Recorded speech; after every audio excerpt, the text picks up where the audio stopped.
The Zika virus is now spreading in more than 40 countries, and it's connected to alarming neurological effects, most notably in unborn babies. As the warmer months approach in the U.S., how is the pharmaceutical industry pitching in the fight against Zika? Meg Tirrell, in the first of a three-part series, takes a look at vaccines.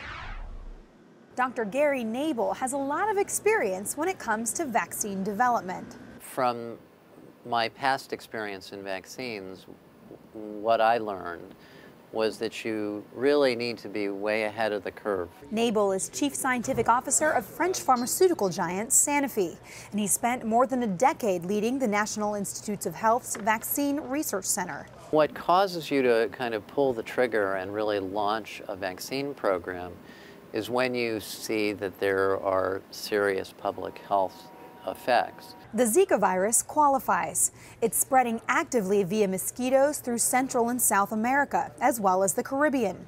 And the threat it poses to pregnant women and unborn babies has health authorities on the hunt for a vaccine. We have about 5 or 6 candidates lined up to go into vaccine development. Sanofi is among drug makers working on the problem, and it may have a leg up. The company has a vaccine for the dengue virus already on the market. That's in the same class of viruses as Zika. We realized very quickly that we could take advantage of our existing technology and our existing knowledge. We could essentially do a similar type of thing. But even accelerated timelines mean years in vaccine development.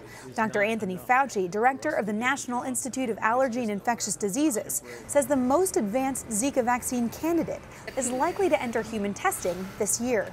We're making it up to go into a human phase 1 trial, which is a very early trial, to determine safety and whether it induces a good response. We'll likely do that starting sometime in the fourth quarter of 2016, probably by the end of September. That will take a few months into 2017 to see if it's safe and that it induces the kind of response we want, and whether or not we can go to the next stage of testing. So all of that is already in progress. A key question for the pharmaceutical industry is economics. Sanofi's Dr. Nabel says in some cases, certain vaccines don't get developed because of market failure. Companies developing vaccines for Zika and Ebola, for example, don't project major profits, though they and other experts say our system needs to change to become more proactive in anticipating emerging public health threats and create incentives for earlier vaccine development.